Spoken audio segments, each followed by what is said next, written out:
Yo, wagwan. We got ourselves another swag guide here, folks. Last week, we did top 10 one-hand swords.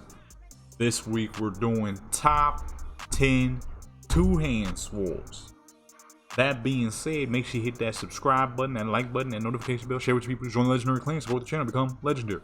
Now, just in case you don't know how this series works, this is where I show my top 10 favorite swords plus 2 honorable mentions, and then I show you how to get those. Or no, not then. I'll show you the weapon, then show you how to get it, then show you the next weapon, then show you how to get it. That being said, let's go. These were some tough choices, but starting off with number 1, okay? Because usually I just like a bunch of weapons, but because I play so many rogues, one-handers have always been that thing.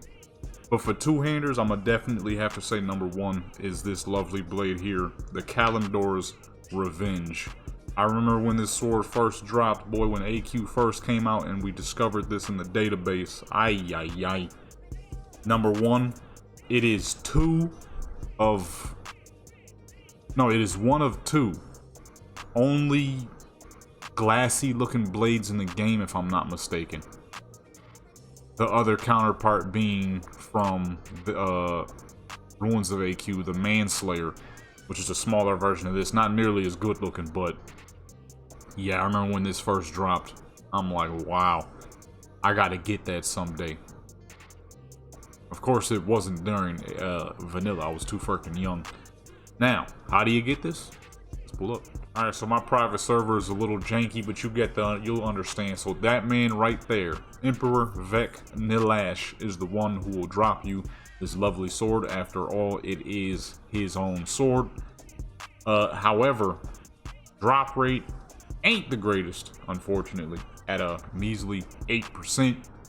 However, you know, it ain't horrendous. Plus, there's a lot of great gear you can get out of an AQ, so the farm is definitely worth it. A couple of expensive pets come from here too if you're just trying to make a little extra gold. Number 2 goes to the Ashkandi, great sword of the Brotherhood. This is easily one of the finest swords in all of the game. I mean, look at it. Is there much to say? Number 1, the blade floats. Okay, it's not even truly connected. How many people didn't realize that the blade is separate from the hilt? You know what I'm saying? How many people ever actually realize that? That's not a visual glitch either. That's completely normal. The sword is not connected to the hilt, y'all. It's magical. And by magical, I mean the thing gave you a ton of stamina and a ton of AP back in the day, which made it absolutely busted. Outside of the fact that it was, at one point in time, literally the best two-hand sword you could get your hands on. So for this lovely sword here, you're going to want to make your way all the way to Blackwing Lair, which is in Searing Gorge, half Burning Steppies. You know, it's the gargantuan spot in the middle. You can't miss it. You know, Black Rock. You're going to be coming all the way to this man here. You're going to talk to him, and that's where you're going to start the fight. You have to run through the whole of Blackwing Lair, of course, because he is the last boss. He's the one who drops this. Slightly better drop rate than the last sword at 11. So, not horrible, but not great either. But it'll definitely be worth it, as you can see. This is a mighty fine weapon here. Okay. It actually matches my transmog. This is just her normal transmog, but it just so happens to match quite well. Next, number 3. So, the Death Knights have a specialty weapon, as you can see on her back now, is, you know, just a basic Rune Soul Blade. But let's say, right, you had no clue that there is a version that is obtainable to all, and has been since good old classic vanilla. That is the Rune Blade of Riven, folks. If you did not know, you know now. Absolutely astonishing looking weapon. Definitely a weapon that was ahead of its time, because this did come out in, like I said, in vanilla. However, it was just something special looking about it. I remember the first time I saw this blade, I was like, wow, I'm gonna need that. Too bad I don't have a character who can use it, because my highest level character who could was only level 17. Now, how do you get this? Well, let me show you. Alright, so in order to obtain this sword, you're going to need to kill Baron Riven, who is going to be at the East Wall Gate, okay? that is this side of Stratholme that you need to be in. Now, in order to move on in this version of Stratholme, you need to clear these 3 miniature necropolis. You gotta kill each boss in front of them. You go inside, kill the 4 necromancers, and it'll destroy the crystals at the top, which allows you to move forward and open the gate. If you do not do that, then you do not get to move forward in this dungeon. You won't be able to kill any of the last bosses. Now, of course, this dungeon is old, so I know most people know that, but just in case, not everyone does. Then once you get there, you're going to be looking for Arius Riven Blade. Now, there's actually two good reasons to farm this man. Is because not only do you get my first favorite mount in the game, but you also get this absolutely fancy sword. You know what I'm saying? Only downside is 4% drop rate with a sword, like 1 or 2% drop rate for the horse. But I mean, it's well worth it. Good looking sword and the best mount, ground mount to me, in my opinion. My next all-time favorite sword is the one and only Untamed Blade. And this one's actually pretty easy to get, kinda sorta. Kinda sorta because it's a raid and you still gotta wait weekly. However, it drops off the very first boss. Razorgore, the Untamed. Okay? Now, for this one, okay, I want to warn all, especially those who have never done Blackwing Lair before. I don't care if you got the greatest gear Dragonflight has to offer. I don't care if you're a protection warrior with 1.4 billion health. If you kill this man without destroying these eggs, he will annihilate you and everything in the frickin' room. Okay? You'll kill him, he'll be like, I won't die, I'll take you all with me, and then boom, every frickin' thing, you'll get annihilated by his frickin' egg explosion. So I'm warning you now, do not pull up on him and kill you. Just in case for whatever reason you don't believe a OG, check this out. Oh shoot, oh!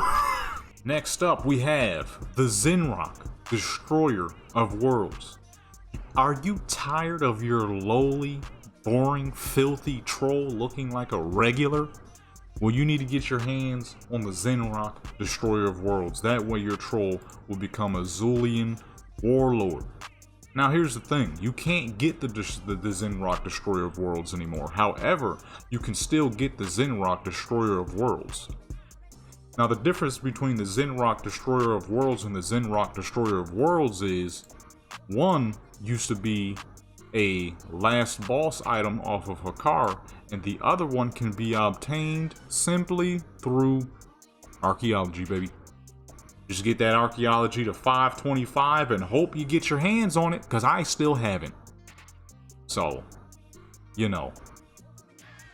Hey, you know, there's not much help I can give you. Get to 525 and hope it frickin' happens, because it still hasn't happened for me, and it's been 4 years. Maybe longer.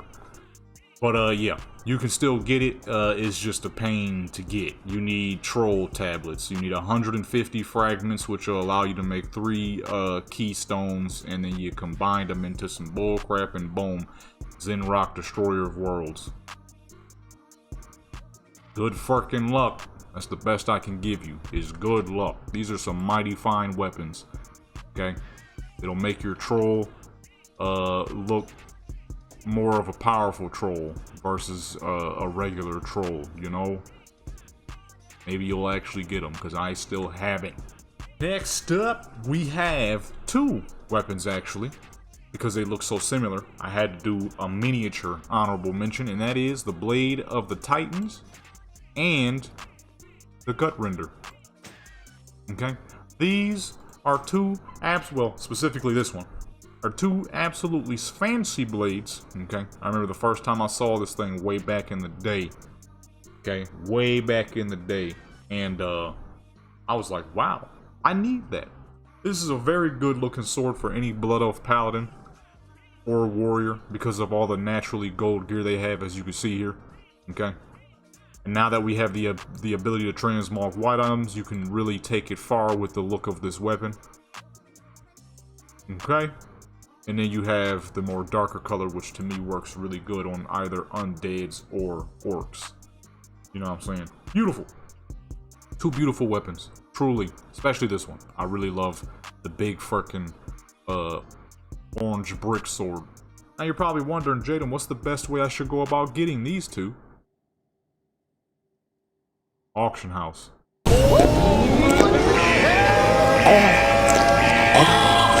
Next weapon, finally leaving vanilla, we have the Cataclysm's Edge. I mean, come on now, look at it. Easily one of the best looking weapons to come out of TBC. Come on, dude. Also, don't mind the transmog. Like I said, I'm on my little private server. I'm barely ever on here, so I was not trying to fully transmog any of these characters. That's why all their gear been whacked. Now, how do you get this?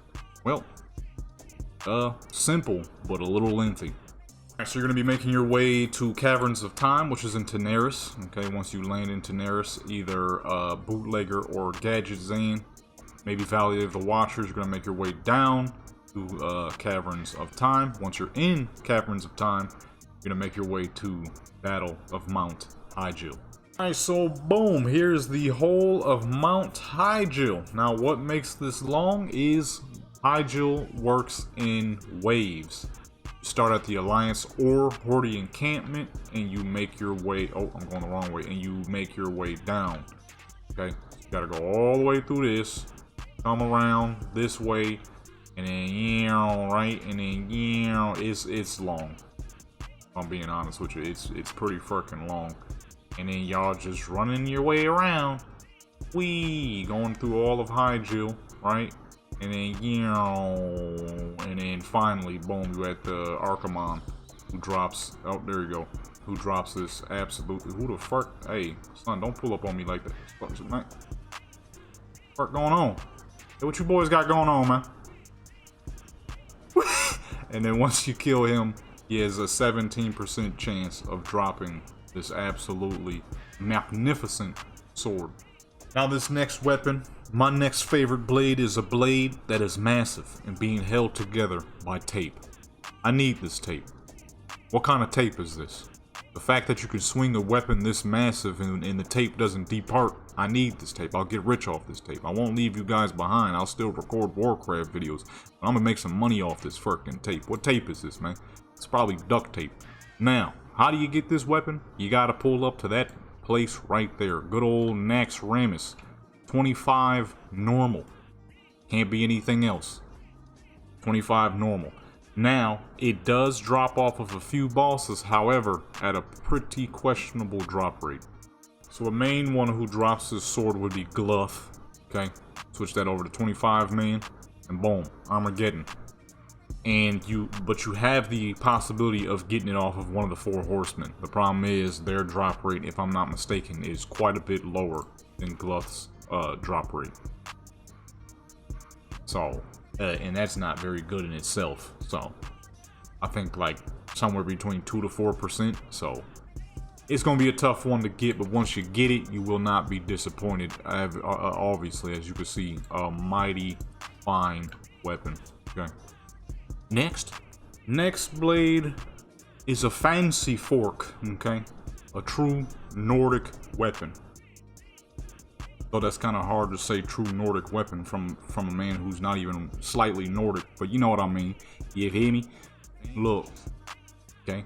I mean, look at it. You can always tell the characters I just made on the spot versus the characters who have been on this account for a hot minute now.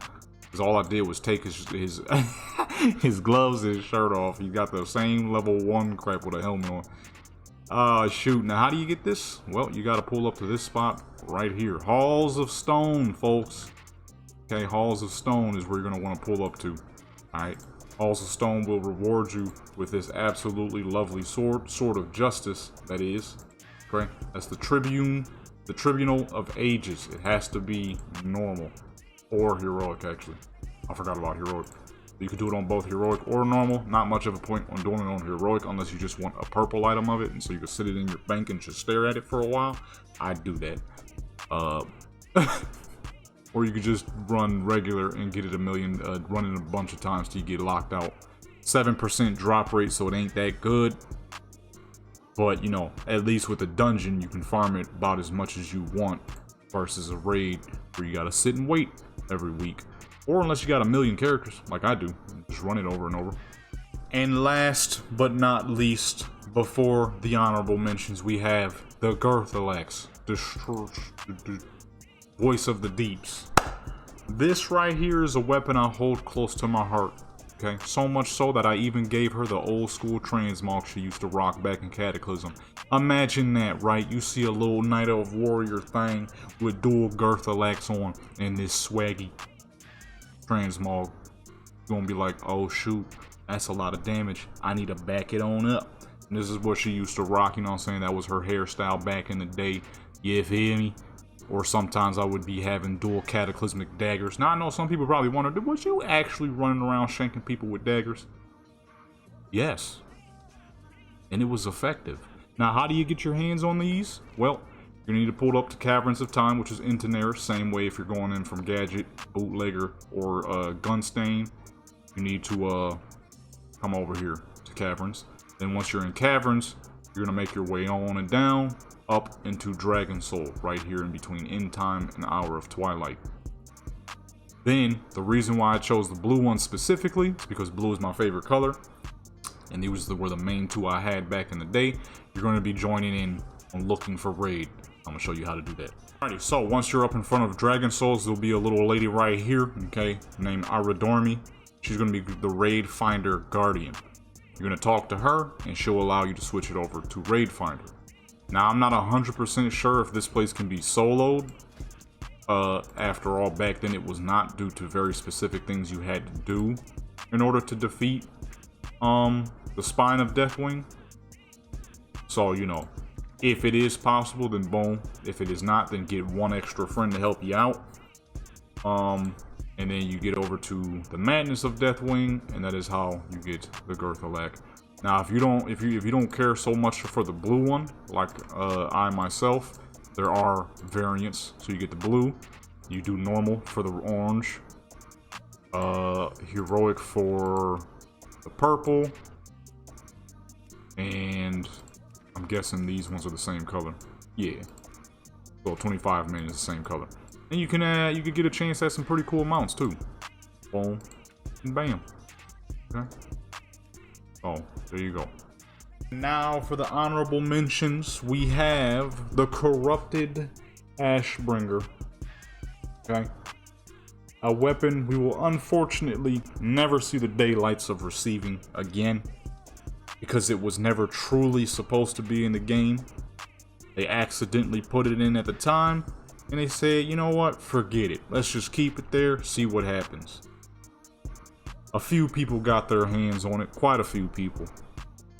And more than likely, if we do ever have the ability to receive this weapon again, I doubt it'll be in the physical form, and more than likely as an instant collectible transmog. Not something you can actually run around with. Of course, what most people would want, but understandably, like I said, it was never truly supposed to be in the game. It's kind of like that legendary necklace they accidentally added back in the day. And lastly, folks, my first favorite sword of all time, the honorable mention, okay? Now, much like the Grand Marshal Blades in the last episode, correct me if I'm wrong, but I don't think you can get the replica variant of this anymore, which means there's no way to transmog this. And if there's no way to transmog, that makes it an honorable mention, okay? This right here, a PvP sword, extra fancy, okay? Grand Marshal Blade, you had to have that Grand Marshal back in the day. If you didn't, there was no way you could get your hands on this behemoth of a weapon. Absolutely gorgeous. Now, I do like the Horde versions, don't get me wrong. However, they just not as cool as the Alliance one. Don't get me wrong. Great colors, great etching, good looking sword, just not the Alliance weapon. Although the Alliance weapon got a bit of issues. They're giving you a used sword. I just realized that. Look at all the nicks in the blade. We're getting a used weapon. A used and abused weapon. But it's still very effective. And that is it, folks, for all top 10 of my favorite swords in the game, plus 2 honorable mentions. Make sure you like, comment, subscribe, notification bell, share with your people, join the Legendary Clan, support the channel, become legendary. I will gladly do more of these. If y'all wish to see more of these, y'all really liked the one-hand sword, so I had to do the two-hand swords. Next up, I'm probably going to do axes, one-hand axes, and then after that, two-hand axes. For now, though, I'm about to go over to Ascension and get some dungeons done. I'm out.